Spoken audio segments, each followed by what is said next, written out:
انسان زندگی میں جب جدوجہد کرتا ہے، کوشش کرتا ہے، وہ بہت سارے دنیاوی اسباب اختیار کرتا ہے، جتنی عقل اللہ نے دی ہوتی ہے اس عقل کا بھی وہ استعمال کرتا ہے، کوشش کرتا ہے کہ کچھ اچیو کر سکے زندگی میں، کچھ مقاصد کا حصول اسے میسر آئے۔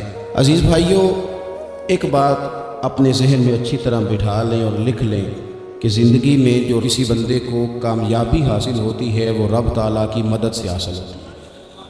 اگر رب تعالیٰ مددگار ہو تو پھر کوئی چیز بھی رستے میں رکاوٹ نہیں بنتی، اور اگر مالک کریم کو منظور نہ ہو تو انسان بہترین سیاستدان ہو، اچھا ایڈمنسٹریٹر ہو، اس کا ذہن بڑی وسعت رکھتا ہو، بڑی اچھی پلاننگ کرنا جانتا ہو، سارا کچھ ہو، بندہ ناکام ہو جاتا ہے۔ مسلمانوں کو جتنی کامیابیاں ملی ان کا پس منظر صرف اتنا تھا کہ اللہ تبارک و تعالیٰ نے اپنے بندوں کی مدد فرمائی، اور اب تعالیٰ نے قرآن مجید میں اس حقیقت کا بیان کیا، فرمایا بل اللہ مولاکم، فرمایا بلکہ اللہ تمہارا مولا ہے، وَهُوَ خَيْرُ النَّاصِرِينَ، اور وہ بہترین مددگار ہے۔ وہ جو رب تمہارا مولا ہے وہ بہترین مددگار ہے، اور اگر وہ مدد کرے تمہاری، سورہ آل عمران میں آگے جا کے ارشاد فرمایا اگر اللہ مدد کرے تو پھر تم پر کوئی غالب نہیں آ سکتا، اور اگر وہ تمہاری مدد چھوڑ دے تو پھر کوئی تمہاری مدد کر سکتا، کوئی مدد نہیں کر سکتا۔ بدر کی جنگ بھی اور فتح مکہ بھی رمضان مبارک میں ہوا ہے۔ میں دونوں پر غور کر رہا تھا تو ایک نیا مضمون میرے ذہن میں آنے لگا۔ بدر کی جو جنگ ہے اس میں بھی ایک عجیب انقلاب آیا ہے کہ 313 نے 1000 سے مقابلہ کیا، اور جن 1000 سے مقابلہ کیا وہ اسلحے سے لیس تھے، اور یہ جو 313 ہیں ان کے پاس 6 زرہیں، 8 تلواریں، چند گھوڑے، لیکن اللہ نے کامیابی دی تو خود رب نے بیان کیا کس طرح دی، فرمایا وَلَقَدْ نَصَرَكُمُ اللَّهُ بِبَدْرٍ وَأَنْتُمْ أَذِلَّةٌ، وہ کامیابی اس طرح ملی ہے کہ رب نے تمہاری مدد کی تھی، تم تو کمزور تھے، اللہ نے بدر میں تمہاری مدد کی، تم جیت گئے۔ وَلَقَدْ نَصَرَكُمُ اللَّهُ بِبَدْرٍ وَأَنْتُمْ أَذِلَّةٌ، اللہ نے بدر میں تمہاری مدد کی، تم تو کمزور تھے۔ پھر فتح مکہ نصیب ہوئی تو اس میں بھی بہترین منصوبہ بندی نبی پاک علیہ السلام نے فرمائی، بہترین حکمت عملی حضور نے اپنائی، لیکن ہمیں جو اللہ رسول نے بات سمجھائی وہ کیا ہے؟ اذا جاء نصر اللہ والفتح، فرمایا جب اللہ کی مدد آئی اور فتح نصیب ہو گئی۔ یہ اللہ نے مدد فرمائی تمہاری، یہاں بھی فتح مکہ بھی اللہ کی مدد سے، جنگ بدر بھی اللہ کی مدد سے۔ وہ جو مدد ہے اللہ تعالیٰ کی، جب وہ ہم یہ کرتے ہیں کہ ہم اپنی ساری زندگی سیاست کی نظر کر دیں، ہماری سیاست صرف ملک میں نہیں ہوتی، ہماری سیاست خاندان میں بھی ہوتی ہے، ہم گھر کے اندر بھی سیاست کرتے ہیں، ہم کسی خاص طریقے سے لوگوں کو اپنے پیچھے چلانا چاہتے ہیں، ہم میں خاص اسلوب اختیار کرتے ہیں کہ لوگ ہمارے پیچھے چلیں۔ اس کا نقصان ہمیں یہ ہوتا ہے کہ سیاست جو ہوتی ہے یہ شطرنج کے ہیر پھیر کی طرح ہوتی ہے، تو اس کے راز بڑی جلدی کھلنے لگ جاتے ہیں، پتہ چل جاتا ہے کہ بندہ مخلص نہیں تھا، سیاست کر رہا تھا، طریقے سلیقے سے اس نے جوڑ کے رکھا ہوا تھا۔ ہم ہر جگہ سیاست کے بل بوتے پر چیزوں کو لے کے چلنا چاہتے ہیں، سیاستیں ناکام ہو جاتی ہیں، سیانے لوگ فیل ہو جاتے ہیں، بچتا صرف وہی ہے جس کے پیچھے رب تعالیٰ کی مدد شامل حال ہوتی ہے۔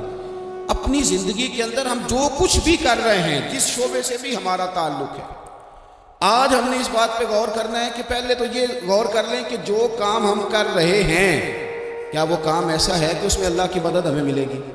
اگر آپ کوئی معاذ اللہ ناجائز کام کر رہے ہیں، فعل حرام کا ارتکاب کر رہے ہیں، تو اس میں تو مدد الہی آئے گی نہیں۔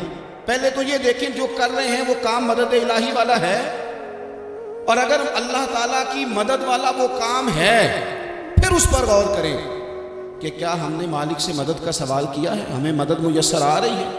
وہ میں نے بزرگوں سے ایک بات سنی تھی، وہ بڑی یاد رہ گئی۔ وہ فرمایا کرتے تھے قابلیت بھی بڑی چیز ہے لیکن قبولیت سب سے بڑی چیز ہے۔ قابل ہونا بھی بڑی بات ہے لیکن زیادہ بڑی بات یہ ہے کہ اس کی بارگاہ میں قبول بھی ہے کہ نہیں۔ اپنی زندگی میں اللہ کی مدد کی طرف بڑھیں، مالک کی مدد کا حصول اختیار کرنے کی کوشش کریں، اللہ کے ساتھ اپنے آپ کو جوڑیں۔ اگر اللہ کی مدد نصیب ہو، یہ جو ہم جتنا ڈرتے رہتے ہیں، سہمے رہتے ہیں، پریشان رہتے ہیں کوئی کیا کر دے گا، ہمارے ہاں نا ہر شعبے میں معاذ اللہ ایک مافیا ہے، الا ماشاء اللہ۔ وہ مافیا کہتا ہے میرے ساتھ ملو گے تو میں چلنے دوں گا، ورنہ میں نہیں چلنے دوں گا، مارکیٹ میں آ ہی نہیں سکتا فلانا بندہ، کیونکہ یہاں ہمارا قبضہ ہے۔ اور میرے بھائی پھر بہت سارے لوگ جن کی نیتیں اور ارادے بڑے اچھے ہوتے ہیں شروع میں، وہ بھی اس مافیا کا شکار ہو جاتے ہیں اور ان کے رنگ میں رنگ جاتے ہیں۔ یاد رکھنا، کسی شخص کی بلیک میلنگ کا کبھی شکار نہ ہونا، کبھی کسی کی میٹھی اور مسجع مکفہ باتوں کا شکار نہ ہونا۔ کوئی کیا کر سکتا ہے اگر اللہ مددگار ہو تو؟ جس کو رب کریم اٹھانا چاہے اسے کوئی گرا سکتا ہے؟ ہم یہ ڈرے ڈرے سہمے سہمے پریشان فیصلہ کرنے کی طاقت نہیں، مجھے چلنا چاہیے کہ نہیں، اٹھنا چاہیے کہ نہیں، کرنا چاہیے، اٹھ باندھ کمر کیوں ڈرتا ہے؟ پھر دیکھ خدا کیا کرتا ہے۔ حضرت عبداللہ ابن عباس فرماتے ہیں میرے نبی پاک علیہ السلام نے میری تربیت فرمائی، حضور نے میری تربیت فرمائی، اور محبوب پاک علیہ السلام نے فرمایا عبداللہ یاد رکھنا، یہ نوجوان دوست میری بات لکھ لیں، پریشان لوگ میری بات لکھ لیں، ان کے پاس قوت فیصلہ نہیں وہ اس بات کو لکھ لیں۔ حضرت عبداللہ ابن عباس فرماتے ہیں میرے نبی پاک علیہ السلام نے مجھ سے فرمایا تھا عبداللہ سن، اگر ساری دنیا مل کے تیرا کوئی نفع کرنا چاہے کر نہیں سکتی جب تک میرے رب کی رضا نہ ہو، اور فرمایا ساری دنیا مل کے تیرا کچھ بگاڑنا چاہے تو عبداللہ بگاڑ نہیں سکتی جب تک رب کریم کی حکمت کا تقاضا نہ ہو۔ لوگوں سے ڈرنا، لوگوں کی طرف دیکھنا، ماحول دیکھ کے اپنے راہ کا تعین کرنا، ہر بندے کے خیالات کے مطابق ڈھلنے کی کوشش کرنا، فلانا نہ ناراض ہو جائے، فلانا نہ ناراض ہو جائے، وہ جس نے ہونا ہو جائے، بس رب رسول ناراض نہ ہو۔ اپنی زندگی میں اپنے مالک کو مولا جان کے، وَلِلَّهُ مَوْلَاكُمْ، اللہ تمہارا مولا ہے، وَهُوَ خَيْرُ النَّاصِرِينَ، وہ بہترین مددگار ہے۔ توجہ جب بھی کرے رب کی جانب کرے، اپنے دل کا قبلہ درست رکھیں، سوچوں کے زاویے سیدھے رکھیں۔ میرے بھائی، مالک جب بندوبست کر دے نا، جب مالک بندوبست کر دے پھر ایسا بندوبست کرتا ہے کہ لوگوں کے پاس نا چارہ نہیں رہتا۔ حضرت مریم رضی اللہ تعالی عنہا پاک باز تھی، مسجد میں رہی تھی، پر مالک کی حکمت کے تقاضے بڑے عجیب ہیں نا۔ پھر جناب مریم کو اللہ تعالیٰ نے بغیر شوہر کے اولاد عطا کر دی۔ یہ بات ہی ایسی تھی، کسی نے کہا تھا کہ مخلوق تو فنکار ہے اس درجہ کے پل بھر میں سنگے در کعبہ سے بھی اصنام تراشے، تم کون ہو کیا چیز ہے داغ کبابی، لوگوں نے تو مریم پہ بھی الزام تراشے۔ تو لوگوں نے کہا کدھر سے لے آئی بچہ، تیرا باپ تو ایسا نہیں تھا، کہاں سے لے آئی؟ اللہ کرے میں آپ کو سمجھا سکوں، ذرا اپنے آپ کو وہاں کھڑا کریں کہ ایک پاک باز عورت، پاک باپ کی بیٹی، طیب ماں کی بیٹی، اور اللہ کے گھر میں پرورش پانے والی خاتون، ایک وہ وقت اور ایک یہ وقت کہ اس عورت کو کٹہرے میں کھڑا کر کے پوچھا جا رہا ہے کہ معاذ اللہ تیری گود میں بچہ جائز نہیں ہے، کہاں سے لائی ہے؟ اب خود سے صفائیاں بندہ کتنی کو دے، کتنی کو وضاحتیں کرے۔ اور میں نے تو اپنی زندگی میں دیکھا ہے زیادہ وضاحت دینے والے کو بھی لوگ جھوٹا سمجھنے لگ جاتے ہیں، زیادہ وضاحت دینے پر بھی لوگ کمزوری کا اظہار سمجھتے ہیں کہ کمزور پڑ گئے۔ آپ صلح کی کوشش کرتے ہیں، سامنے والا بزدل سمجھ لیتا ہے، زیادہ وضاحتیں بھی کمزور کر دیتی ہیں۔ اب حضرت مریم کو کٹہرے میں کھڑا کر کے کہا بچہ کس کا ہے؟ تو پھر خدا بندوبست جب کرے، اللہ جب مددگار ہو، تو پھر حضرت مریم کی گواہی درختوں سے نہیں دلوائی، اس نے پتوں سے نہیں دلوائی، پھر فرشتے نہیں بھیجے۔ حضرت مریم کہنے لگے مجھ سے نہ پوچھو، وہ جو پنگوڑے میں ہے اسی سے پوچھ لو، ان سے پوچھو نا وہ کون ہے، پوچھ لو ان سے، کر لو سوال۔ انہوں نے کہا پنگوڑے میں چند دنوں کا بچہ، یہ جواب دے گا؟ مددگار تھا رب، ان کی برات کا اعلان کرنا تھا مالک نے، اور جب مالک اعلان کر دے، جب مالک تیری صفائی دینا چاہے، جب مالک تجھے دنیا کے سامنے نکھارنا چاہے، تو پنگوڑے میں لیٹے حضرت عیسیٰ بول کے کہنے لگے انی عبداللہ آتانی الکتاب، فرمایا میں اللہ کا بندہ ہوں، رب نے مجھے کتاب عطا کر کے نبی بنا کے دنیا میں بھیجا ہے، میں اللہ کا بندہ ہوں، کتاب لے کے آیا ہوں، نبی بن کے آیا۔ پھر پنگوڑے سے اعلان ہو گیا، پھر بچہ بول پڑا۔ اور یہ ایک دفعہ نہیں بات ہوئی، یہ بنی اسرائیل میں ایک جریج نام کے شخص بھی تھے جو نماز پڑھ رہے تھے، بعض نے لکھا ہے نفل نماز تھی، اماں نے پکارا تو آئے نہیں، تو ماں کے منہ سے نکل گیا تو اتنی دیر تک مرے گا نہیں جب تک کسی بے حیا عورت کا منہ نہ دیکھ لے۔ تو وہ عبادت گزار تھے، لیکن لوگوں نے ان کی عبادت، ریاضت، پرہیزگاری کو نہیں دیکھا، بس ایک عورت کو بھیج کے الزام لگوا دیا۔ وہ عورت آیا جایا کرتی تھی، اب آ جاتی ہیں عورتیں، مسئلہ پوچھنے کی نیت سے بھی آ جاتی ہیں، ماحول میں کچھ جگہ ایسی بھی ہیں جہاں عورتیں دم کرانے کے بہانے آ جاتی ہیں۔ وہ خاتون آتی جاتی تھی اس خانقاہ پہ، آستانے پہ، یہ بخاری میں موجود ہے، پھر اس نے کہا میری گود میں جو بچہ ہے یہ انہی کا ہے۔ مجھے بتائیں کیسے بندہ وضاحت دے؟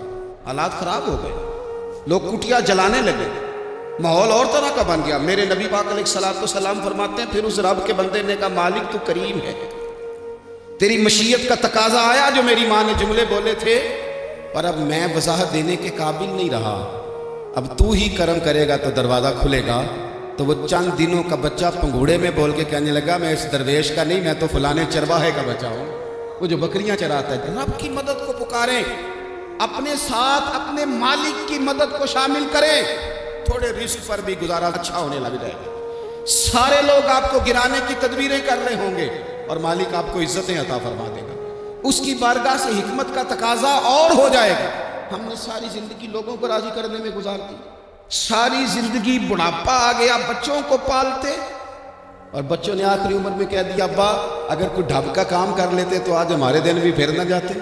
ساری زندگی گزار دی بہن بھائیوں کو راضی کرنے میں، ساری زندگی گزار دی ذمہ داریاں اٹھانے میں، ان کو 99 دفعہ دیا، ایک دفعہ نہیں دیا تو انہوں نے کہہ دیا تو نے تو کبھی دیا ہی نہیں، تو تھا ہی نہیں۔ ساری زندگی محلے داروں علاقے والوں کو راضی کرنے میں گزار دی، اور میں نے ایسے لوگ بھی دیکھے دین کے لیے وقت گزارا، لیکن جب بڑھاپے میں دانت کام نہ کرتے تھے تو وقت کے مفتیوں کو بھی مسجدوں کی کمیٹیوں نے کہہ دیا اب آپ کی سمجھ نہیں آتی، ہم نے خطیب کو یور رکھنا ہے، نہ دیکھو دنیا کی طرف، دنیا رلا دیتی ہے، نہ راضی کرو بندوں کو، بندے تھکا دیتے ہیں، نہ پیچھے بھاگو ہر وقت دنیا داروں کے، یہ انسان کو کمزور کر دیتے ہیں، وہ تو کریم ہی بڑا ہے، 2 آنسو زمین پر بعد میں گرتے ہیں، بندے کے گناہ سارے پہلے معاف فرما دیتا ہے۔ اللہ کی مدد کا حصول، اپنے مالک کی مدد کی طرف بڑھنا، آپ کو بدر کی جنگ بھی یہی درس دے گی، آپ کو احد کا میدان بھی یہی سبق دے گا، فتح مکہ بھی یہی سبق دے گا۔ میرے دوستو جب رب مدد فرمائے، جب اللہ مددگار بنے، دوستوں سے ایک بات اکثر کرتا ہوں، میں کہتا ہوں کہ جتنے درد سے آپ امیر کو اپنی کہانی سناتے ہیں نا، اور جس طرح آپ کے آنسو بات کرنے سے پہلے گر جاتے ہیں کہ غریب ہیں، بچیاں ہیں، کاروبار دو، او میرے سنگیو، اس سے آدھے آنسو اپنے رب کی بارگاہ میں بکھیرو، اس کے حضور عرض گزار ہو جاؤ، اس سے طلب کرو۔ ایک وقت انسان پر زندگی میں ایسا آتا ہے کہ اسے یوں محسوس ہوتا ہے کہ میرا سایہ بھی ذرا سا پیچھے ہٹ گیا ہے، اسے یوں لگتا ہے کہ میں کسی سہارے پہ ہاتھ ڈالتا ہوں تو وہ بھاگ جاتا ہے مجھ سے، لیکن مالک کی بارگاہ ایسی عظیم بارگاہ ہے، رب رسول کے آستانے اتنے بڑے ہیں کہ آپ جب وہاں کشکول طلب دراز کرتے ہیں تو جھولی پھیلانے میں دیر لگتی ہے، ان کو بھرنے میں تو کوئی دیر نہیں لگتی۔ ہم نے اپنا سوچ کا قبلہ ہی دنیا کو بنا لیا۔ یہ جو اللہ والوں کی مدد ہے یہ تو عین اللہ ہی کی مدد ہے، لیکن یہ جو سیٹھوں کی طرف توجہ کرنا، نوابوں کی طرف توجہ کرنا، دنیا داروں کی طرف توجہ کرنا، اور اپنا مزاج اس طرح کا بنا لینا، یارو گردن کو جھکا دیتا ہے خیرات کا پتھر، جہاں میں مانگنے والوں کے سر کبھی اونچے نہیں ہوتے۔ اور اقبال کہتے ہیں غیرت ہے بڑی چیز جہانے تگ و دو میں، پہناتی ہے یہ فقر کو تاج سردارا۔ میں عرض کروں گا کہ اپنی آپ جب توجہ کا قبلہ اللہ رسول کو بنائیں گے تو رب فرماتے ہیں وَيَرْزُقْهُ مِنْ حَيْثُ لَا يَحْتَسِبُ، میں نہ تجھے وہاں سے رزق دوں گا جہاں سے کبھی تیرا گمان بھی نہیں گیا ہوگا، یہاں سے بھی مل سکتا ہے، تو نے سوچا بھی نہیں ہوگا۔ بخاری شریف میں حدیث ہے، حضرت جابر بن عبداللہ فرماتے ہیں نبی پاک صلی اللہ علیہ وسلم نے 300 لوگوں کا ایک لشکر روانہ کیا کسی مہم کے لیے، کسی جہاد کے لیے۔ حضرت ابو عبیدہ بن جراح رضی اللہ تعالیٰ عنہ امیر لشکر تھے۔ فرماتے ہیں غربت اتنی زیادہ تھی، بھوک اتنی زیادہ تھی کہ ایک ایک کھجور دن میں ایک وقت کھانے کو ملتی تھی، اور کچھ دن ایسے آئے کہ اب کھجور بھی نہیں مل رہی۔ فرماتے اتنی زیادہ بھوک لگی مجاہدین کو 300 بندہ پتے کھا کے گزارا ہونے لگا، یہ بخاری میں موجود ہے۔ آپ فرماتے ہیں کہ دریا کے کنارے ہمارا پڑاؤ تھا، ٹھہراؤ تھا، جب بھوک سے نڈھال ہو گئے نا، وَيَرْزُقْهُ مِنْ حَيْثُ لَا يَحْتَسِبُ، اللہ وہاں سے روزی دیتا ہے، گمان بھی نہیں ہوتا۔ فرماتے ہیں ایک مچھلی اللہ تعالیٰ نے دریا کے کنارے بھیجی، فرماتے ہیں وہ تھی تو مچھلی پر پہاڑ جتنی تھی۔ بخاری میں لفظ ہیں حضرت جابر ابن عبداللہ رضی اللہ تعالیٰ عنہ فرماتے ہیں 300 آدمی 18 دن تک اس مچھلی کو کھاتے رہے، مچھلی ختم ہی نہیں ہوئی۔ مچھلیاں نہیں، مچھلی کہتے ہیں 18 دن 300 بندہ کھاتا رہا، مچھلی ختم ہی نہیں ہوئی۔ اور فرماتے ہیں کہ اس کی ہڈی نکال کے، کانٹا کہیں گے آپ اپنی زبان میں، کہتے ہیں وہ نکال کے نا تو اس کو کھڑا کیا نا جب، تو اونٹ کجاوے سمیت اس کے بیچ سے گزر جاتا تھا، 2 اس کے کانٹے جوڑے۔ فرماتے ہیں وہ اس کا گوشت ہم کھاتے تھے اور اس کی چربی بطور تیل کے ہم جسموں پہ ملتے تھے، بیماروں کو اس سے سکون آتا تھا، تندرستی شفا ہوتی تھی۔ فرماتے ہیں ہم کھایا بھی ہم نے، اور کچھ لے کے ہم مدینے بھی گئے، اور قربان جائیں نبی پاک نے بھی اس میں سے کھایا۔ ہم نے عرض کی حضور یہ معمہ کیا ہے، یہ ماجرا کیا ہے؟ تو محبوب نے فرمایا تمہارے پاس غذا نہیں تھی، رب نے تمہارے لیے بندوبست کیا ہے، اللہ نے تمہیں دیا ہے۔ مکان شروع کر لیا، ایک صاحب نے مکان بنانے لگے، آپ وہ حساب لگا رہے ہیں، کہتے ہیں میرے پاس اتنے پیسے ہیں، اتنے میں نے فلانے دوست سے کہنا ہے اس نے دے دینے، اتنے فلانے رشتہ دار سے کہنا ہے اس نے دے دینے، اتنے فلانے سے کہنا ہے اس نے دے دینے۔ یہ ساری کاپی بنا کے مکان شروع کر لیا۔ جو روز کہتا تھا نا کوئی حکم ہو جاتے دسی، سب سے پہلے اس کو کہا میاں پیسے چاہیے، وہ کہندا ہو کل ہی منڈا ٹو رہا ہے، کہتے تو پرسوں 10 داتے لب جانے سے۔ میں آپ کو اپنے تجربے کی بات بتا رہا ہوں۔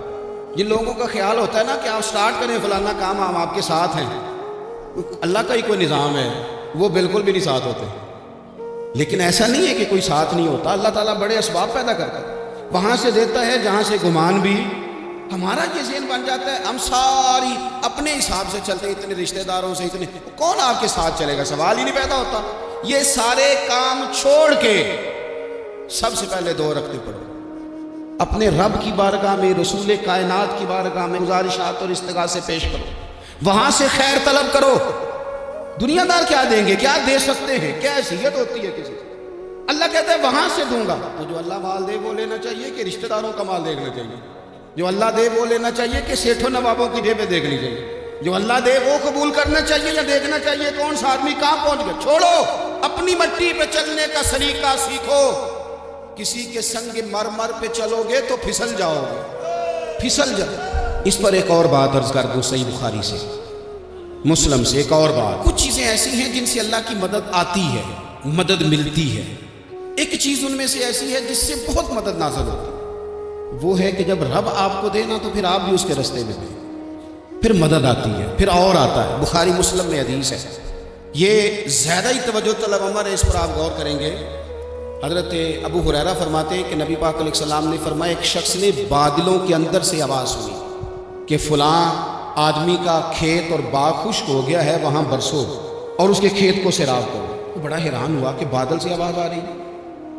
پھر اس نے دیکھا کہ ایک پہاڑی پر بارش ہوئی، وہ بادل وہاں برسا، پھر نالیوں سے ہوتا ہوا پانی ایک طرف چلا۔ تو جس نے آواز سنی تھی، حضور بیان کر رہے ہیں، وہ بھی پیچھے پیچھے چلا کہ پانی کدھر جا رہا ہے۔ اس نے جا کے دیکھا کہ ایک مقام پہ ایک باغ کو وہ پانی لگ رہا ہے اور ایک آدمی کو پانی لگا رہا ہے۔ اس نے اس سے پوچھا تیرا نام کیا ہے؟ اس نے کہا کیوں؟ کہنے لگا بتا نا۔ اس نے نام بتایا تو کہنے لگا یہی تو وہ نام ہے جو میں نے بادلوں کے اندر سے سنا ہے کہ فلاں کے کھیت کو پانی دے دو۔ اس نے کہا یار تو کیا عمل کرتا ہے کہ اسپیشل تیرے لیے بارش برسے؟ یہ بخاری پڑھ رہا ہوں، سیاستہ سے حدیث سرچ کر رہا ہوں۔ اس سے پوچھا تو کیا کام کرتا ہے کہ جناب اللہ تبارک و تعالیٰ کا حکم کرم آیا کہ خاص تیرے لیے پانی برسے اور تیرے کھیت کو سیراب کرے؟ تو اس نے کہا چھوٹا ذمہ دار ہوں، پر جب فصل اگتی ہے تو 3 حصے کرتا ہوں، ایک حصہ اپنے بال بچوں پہ، بہن بھائیوں پہ خرچ کرتا ہوں، ایک حصہ پورا، اور ایک حصہ دوبارہ کاشتکاری پہ لگاتا ہوں، اور تیسرا حصہ خالص میں نے مسکینوں، یتیموں اور غریبوں کے لیے رکھا ہوا۔ وہ جو تیسرا حصہ، اللہ کرے آپ سمجھے، وہ رب کے بندوں پہ تیسرا حصہ خرچ کرتا ہے نا، تو کریم مالک نے فرمایا جہاں سے غریب کا حصہ جاتا ہے وہ کھیت خشک نہیں رہنا چاہیے، وہ جہاں سے مسکین روٹی کھاتے ہیں وہ خشک نہ رہے، جہاں سے یتیموں کو کچھ آتا ہے کہیں اس کی فصل رہ نہ جائے۔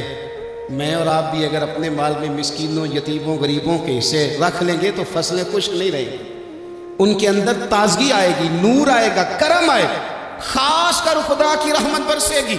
مدد اللہ سے چاہیں، اپنی توجہات کا مرکز رب رسول کی ذات کو بنائیں، پھر آپ محسوس کریں گے کہ بڑی جلدی اللہ تعالیٰ کی مدد آنے لگی ہے۔ کبھی آپ صرف کہہ دیں نا میرا رب میرے ساتھ ہے، اس لفظ میں اتنی طاقت ہے کہ دشمن ویسے زیر ہو جاتا ہے۔ زندگی میں کسی سے بھی لڑائی ہو، اچھی طرح سوچ لیں کہ اللہ اس طرف ہے یا اس طرف ہے۔ اگر آپ زیادتی پہ ہیں تو پھر رب مظلوم کی جانب ہے۔ اگر اللہ کی مدد آپ کے ساتھ ہے تو دنیا کی کوئی طاقت آپ کو گرا نہیں سکتی، اور اگر آپ مظلوم کے مقابلے میں ظالم بن کے آپ کھڑے ہو گئے ہیں اور آپ نے رویہ وہ اختیار کیا ہے کہ جس میں مدد نہیں آئے گی، تو پھر یاد رکھ لیں کہ آپ کوئی بھی ہیں، کہاں بھی ہیں، آپ کمزور ہیں۔ طاقتور تھے ابتدائے اسلام میں، ظاہری طاقت تھی کفار مکہ کے پاس، وہ ڈنڈوں سے مارتے تھے غریبوں کو، ان کے ہاتھوں میں ڈنڈے تھے، پر خدائی طاقت ان مظلوموں کے ساتھ تھی۔ صاحب زرقانی نے لکھا ہے، حضرت زنیرہ رضی اللہ تعالیٰ عنہ ایک لونڈی ہیں، غریب ہیں، ماڑے دا کی کام محمد نہ سجانا یا رونا، غریب سادی بی بی اور لونڈی کنیزہ، ایک مشرک کی کنیزہ تھی، انہوں نے کلمہ پڑھ لیا، وہ ڈنڈوں سے مارتا، دروں سے مارتا، تکلیف دیتا۔ حضرت زنیرہ رضی اللہ تعالیٰ عنہ کو اتنا مارا، اتنا مارا۔ اب آپ ایک اور پہلو پر بھی غور کریں، مار بھی پڑ رہی ہے پر خدا ادھر ہی ہے، اللہ کی مدد ادھر ہی ہے۔ رب کہتا ہے کہ پہلے تو صبر کرنا، ان اللہ مع الصابرین، تو صبر کرے گا تو پھر رب کی معیت ملے گی، ذرا ٹھہرنا، تو تھوڑا ڈانٹنا، ان الذین قالوا ربنا اللہ ثم استقاموا تتنزل علیہم الملائکہ، تو کہے اللہ میرا رب ہے، پھر تو پہلے ڈانٹ، پہلے تو نے ڈٹنا ہے، ثم استقاموا، جو ڈٹ گیا، تتنزل علیہم الملائکہ، ڈٹنے والے کے لیے مدد آتی، پہلے تھوڑا ٹھہرنا پڑتا ہے، پہلے تھوڑا صبر کرنا پڑتا ہے، حوصلہ کرنا پڑتا، اس کے بعد مدد آتی۔ مار پڑ رہی ہے، مارا جا رہا ہے، حضرت زنیرہ کو ان کا مالک جو ہے ظاہری آقا وہ مار رہا ہے، یہ کنیزہ ہے، اتنا مارا، اتنا مارا، ان کی بینائی چلی گئی، نظر آنا بند ہو گیا۔ ابو جہل آیا اور کہنے لگا زنیرہ دیکھا نا ہمارے بت تیری آنکھیں لے گئے، معاذ اللہ، لات و منات ہمارے بتوں نے تجھے اندھا کر دیا۔ اب ایسا نہیں ہے کہ بی بی روتی جا رہی ہے، روتی جا رہی ہے، مایوسی مایوسی، معاذ اللہ، پریشانی، غریبی بڑی ہے، پوچھنے والا کوئی نہیں، یہ باتیں نہیں۔ کیا جملے ہیں خاتون کے، کیا لفظ ہیں۔ ابو جہل نے تنزیہ کہا، معاذ اللہ، کہنے لگا دیکھا نا ہمارے بتوں نے تجھے اندھا کر دیا۔ تو جناب زنیرہ آنکھوں کی بینائی گئی ہے، رات کو گئی ہے، دکھ ابھی تازہ ہے، لیکن اللہ پہ جو توکل ہے، اپنے مالک سے جو رشتہ ہے وہ اتنا مضبوط ہے، اتنا طاقتور ہے، اس میں اتنی گہرائی ہے کہ حضرت زنیرہ بول کے نا اتنی قوت سے بولی، اتنی طاقت سے بولی کہ پورے کفر پر لرزہ طاری ہو گیا۔ فرمانے لگی تمہارے بتوں کی کیا اوقات ہے کہ وہ میری بینائی لے جائیں، یہ میری رب کی حکمت کا تقاضا ہے۔ جب تک اس نے چاہا زنیرہ دیکھتی رہی، اور جب اس نے چاہا زنیرہ کی آنکھوں کی بینائی چلی گئی، اور اگر وہ چاہے گا نا تو بینائی واپس بھی کر دے گا۔ اگر ہو ذوق یقین پیدا تو کٹ جاتی ہیں زنجیریں، اگر وہ چاہے گا تو بینائی آ بھی جائے گی۔ حضرت زنیرہ نے رات کو یہ لفظ کہے، ابو جہل اور سارے کفار ڈر کے سن کے چلے گئے، آپ اطمینان سے آ کے بستر پہ سوئی۔ جب سویرے اٹھی تو اللہ نے آنکھوں کی روشنی واپس کر دی تھی، آنکھوں کی۔ اب چھڑی پکڑی ہے، بازاروں میں گھومتی ہے، کہتے ہیں بلاؤ کدھر ہے تمہارے لات و منات، دیکھو میرے رب نے روشنی واپس کر دی۔ آ کر میرے ساتھ ادھر آ، ستمگر ہنر آزمائے، تو تیر آزما ہم جگر آزمائے۔ بیمار لوگوں یاد رکھو، کہہ دیا ڈاکٹر نے کہ تو بڑا بیمار ہے، تو بڑا کمزور ہے، یہ ہو گیا وہ ہو گیا، تو ڈاکٹر اپنے علم کے مطابق بات کر رہا ہے، ہوگا تو وہ جو میرا رب چاہے گا۔ کمزور ہو جانا، پریشان ہو جانا، تکلیف میں آ جانا، پتہ نہیں بات ہو گئی ہے تو جانے کیا ہو جائے گا۔ اپنی زندگی کے اندر اپنے رب سے رشتہ مضبوط کرے، رسول کائنات سے رشتہ مضبوط کرے، اللہ والوں سے رشتہ مضبوط کرے۔ حضرت زنیرہ نے پیغام دیا کہ زندگی میں جو جینا چاہتے ہیں تو وہ رب کا نام لے کے جی سکتے ہیں، جو اپنی زندگی میں خوشیاں دیکھنا چاہتے ہیں تو رسول اللہ کے نام پر خوشیاں دیکھی جا سکتی ہیں۔ توکل کی بنیاد پر بندہ خوشیاں لے سکتا ہے، اور اگر انسان میں توکل نہیں ہے تو پھر وہ اس کالے جادو سے بھی ڈر رہا ہے، وہ نیلے سے بھی ڈر رہا ہے، وہ پیلے سے بھی ڈر رہا ہے، وہ فلانے سے بھی ڈر رہا ہے، وہ میرے خلاف فلانا رشتہ دار سازش کر رہا ہے تو ڈر رہا ہے، فلانا میرے بارے میں یہ کر رہا ہے تو ڈر رہا ہے، وہ پتہ نہیں دنیا ادھر ہو جائے گی تو کیا ہو جائے گا، اٹھ باندھ کمر کیوں ڈرتا ہے، پھر دیکھ خدا کیا کرتا ہے۔ تو اس ساری گفتگو کا نچوڑ آپ کو یہ عرض کیا ہے سب سے پہلے تو یہ کہ میدانوں میں مدد بھی اللہ کی، رزق میں مدد بھی اللہ کی، فصلیں خشک ہوں تو مدد پھر بھی اللہ کرے تو پھر ساری مدد، اور اگر انسان بیمار ہو تو پھر بھی مدد اللہ کی۔ تو اپنے اللہ کی جانب توجہ کو بڑھائیں، آپ اللہ سے مدد کے سوالی بنیں۔ ترمذی کی ایک حدیث ہے، میں آپ کو زندگی کا تجربہ بتاتا ہوں کہ جب میں بڑا پریشان ہوتا ہوں تو یہ والی روایت کھول لیتا ہوں، مزہ دیتی ہے۔ میرے نبی پاک علیہ السلام نے فرمایا اپنے دکھ سیٹھوں نوابوں کو نہ کہنا، مالداروں کا نہ کہنا، ورنہ اللہ تمہیں کبھی غنی نہیں کرے گا۔ فرمایا اپنے دکھ اپنے رب کی بارگاہ میں عرض کرنا، جلدی کرے یا دیر سے کرے اللہ تمہیں لوگوں سے بے نیاز کر دے گا، اللہ تمہیں غنی کر دے گا۔ رات کو بیٹھو نا اس کی بارگاہ، اسے دکھڑے سناؤ، چھوٹی چھوٹی باتیں، حضور نے فرمایا نمک بھی مانگو تو رب سے مانگو، چھوٹی چھوٹی بات سے شروع کرو نا۔ جب بندہ شروع کرتا ہے نا چھوٹی چھوٹی چیزیں تو بڑی ساری چیزیں یہ اس طرح ہوتا ہے جیسے بندہ رب سے گفتگو کر رہا ہے، مالک مجھے یہ چاہیے، مالک میں یہاں کمزور ہوں، اللہ میں یہاں پریشان ہوں۔ آپ یہ کر کے تو دیکھیں، لمبی لمبی دعائیں مانگ کے تو دیکھیں، اس کے حضور جوڑ کے تو دیکھیں، آپ دیکھیں گے راحت کتنی ہے، سکون کتنا ہے۔